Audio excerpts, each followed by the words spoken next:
this video, we will start off by looking at limits. Before we do, let's just see at how to do mathematics. So number and copy the examples. Ask your tutor or teacher if there are any steps that you do not understand. Number the questions, and unless you have the ability to get fit while watching someone else run, you must do the questions on your own before watching the answers.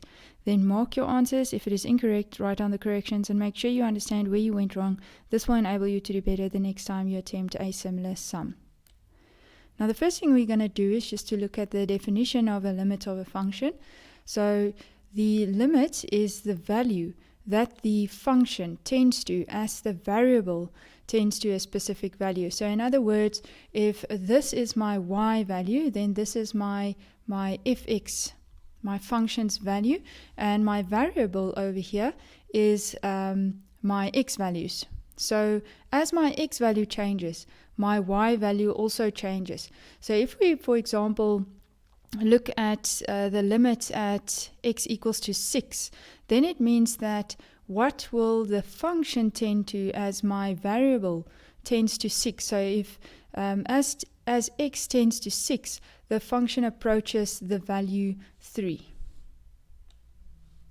Now before we go into some practical examples, let's just look at what it looks like when limits do not exist. Now if we have that x tends to, or the limit at x is equal to 2 or tends to 2, then we have it that as x tends to 2 from the right, you can see that it approaches from the right, then the function tends to infinity. So it goes all the way up as it tends to 2 from the right. Now if we look at it going from the left hand side, we can see as it tends to 2 from the left hand side, it goes all the way down. So therefore the function tends to negative infinity. And in this case, when you have the limit from the left and the limit from the right that do not tend to the same value, then the limit does not exist at that point. So for the first example, example 1, find the value of the limit as x tends to 3 for 2x squared plus 3. So in this case, this is pretty straightforward. All we're going to do is, as we saw, we just read off the graph what is the value for that function. And we know if we do it algebraically, we can just substitute in this value into its function's formula. So if I just copy this, the limit as x tends to 3 for 2x squared plus 3 is then equal to, so now I'm just going to substitute in 3 there, so I get 2 in place of 3, x, I get 3 squared plus 3, and then I can just calculate this. So this one is 9 times 2 is 18, 18 plus 3 is 21, and there is my value of the limit as x tends to 3 for this function. So for question 1.1, find the value of the limit as h tends to negative 2 for this function. So we want to get the limit as h tends to negative 2 for 5h minus 7. So all I'm going to do is I'm just going to substitute in the value of h. So if 5 in place of h, I have negative 2 minus 7 equal to, so this is minus 10 minus another 7 is negative 17. Question 1.2, we want to find the limits as a tends to 4 for 7a plus 2a squared. Let's substitute in our value, 7, and then multiply it by 4 plus 2, 4 squared. So let's type this into the calculator. We get 7 times 4, that's just 28, plus 2 times by 4 squared is equal to 60. And there we have it.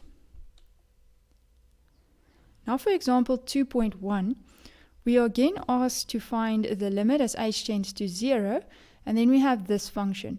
Now what happens is if I substitute in 0 for h, what's going to happen is my value is going to be 0 over 0. And this 0 over 0 is indeterminate. So when it's indeterminate, it means that we need to first simplify. And the only thing we do then is we just factorize, or when we simplify algebraic fractions, we're going to do exactly the same for that. We're first going to say, okay, the limit as h tends to 0. Now, the first step, I'm going to factorize the common factor from the denominator, and then I'm just going to cancel. So I get 3h coming out, which is left h plus 2 over 2h. So then this h and the denominator's h, sorry, I factorized the numerator, the denominator's h will cancel, and what I'm left with then is just going to be the limit as h tends to 0, 3 over 2 multiplied by h plus 2. Or if we wrote it in its original form. Right, and in this form, we can now again try to substitute in the 0. This will then give us 3, then 0 plus 2 over 2. And if I simplify this or just type it into the calculator, then my final answer will be 3. So always remember, if you started by substituting it in and the answer that you get is 0 over 0, then it's indeterminate. Then it means you have to factorize, cancel, and then substitute in again. For question 2.1, right, so if I substitute in the value once again, I'm going to get 0 over 0. If I substitute in 0 there, so what I'm going to do is I'm going to start off by just factorizing my expression. So x tends to 0. Now factorizing means I can take out x squared at the most. So this then gives me x squared coming out. Then I have 2x left for the first term minus 1 over x. Now I can cancel 1 at the top with the x at the bottom, which then leaves me with the following expression, which is x 2x minus 1. And now if I substitute in 0, I get 0 times by 2, 0 minus 1, and this will give me 0. Now this is a valid number. 0 is a valid number, but 0 over 0 is not a valid number. So if your limit, it is possible for your limit to simply be 0, and then that is your final answer. For example, 2.2, we have to find the value of the following limit. And if we look at this once again, if I substitute in 3 for x over here, I'm once again going to end off with a 0 over 0 answer. And that means I have to factorize. But now, if we look at the numerator, we can see there's no common factor. But what type of factorization do we see here? If we have two perfect squares with a negative inside, then it means it's difference of squares. So if I should factorize that, we get x plus 3 and x minus 3 over x minus 3. And that means that this one and this one can cancel.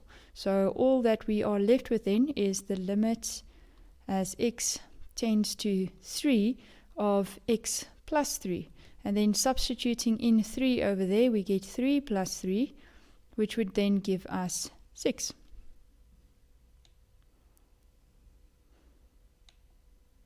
Then for question 2.2, so I have to substitute in negative 5 over 2, and you can test it. If you're going to substitute it in for x, you're going to get 0 over 0 once again, and that means we need to factorize. So the limit as x tends to negative 5 over 2 is 4. Now if I factorize this, we once again have difference of squares here. So if I factorize this, I get 2x plus 5 and 2x minus 5 over 2x plus 5. Alright, now we see that we can cancel this factor with this factor, which then leaves us with extending to negative 5 over 2. This leaves us with 2x minus 5, and and substituting that in will give us 2 negative 5 over 2 minus 5. These two will cancel, then I'm left with minus 5, and that would give me a negative 10. Example 2.3. Right, now we need to find the limit over here, and once again we see if I put in minus 1 over here, I'm going to end up with a 0, and this one will actually be minus 1, so that's 1 minus 3, so that's plus 3, 1 plus 3, yeah, this is also going to give me 0 over 0. So what am I going to do? I'm just going to start by factorizing, and I have the limit as x tends to negative 1, and factorizing this, we can see that this is a trinomial, so we have to apply trinomial factorization, and to do that we take the factors of 4, which is 1 and 4, or 2 and 2. Let's just write it here. Factors of 4 is 1 times 4, or 2 times 2, and I want to get negative 3. To get negative 3, I must say plus 1 minus 4. So factorizing that would give me x plus 1 and x minus 4, all over x plus 1. All right. Then we can see we have these two that can cancel, which leaves us with x tending to negative 1, just with x minus 4. And then if we substitute in the value for x, we get negative 1 minus 4, and this gives us negative 5.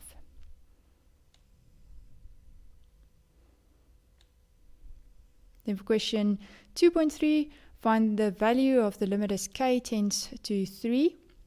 Once again, we can see that this is 0 over 0, and that means we need to factorize. Now, in this case, we have trinomial factorization, but this has got a coefficient over here, so this is the trinomial factorization that's one step harder. So we need to use that method where we have the cross multiples, and we list the factors of 4, so we have 1 times 4 and 2 times 2.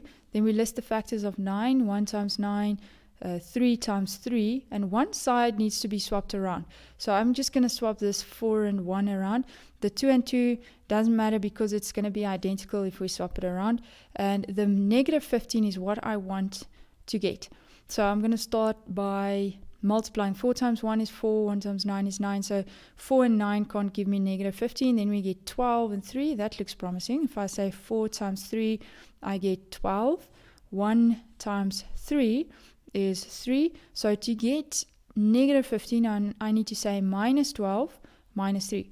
So I put my negative over here and over here, and then I can factorize it. So I have my limit as k tends to 3, and then if I factorize it, I get x minus 3 and 4x.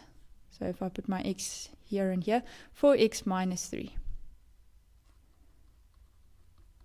Right, and then, oh, and sorry, that's not a x, that's a k actually. So you have to put k. Okay, and then that's over k minus 3. Right, so we can cancel. And then if we just write the simplified form, the limit as k tends to 3, and we're left with 4k minus 3. We substitute. This is 4 and then 3 minus 3. So this is 12 minus 3 gives me 9.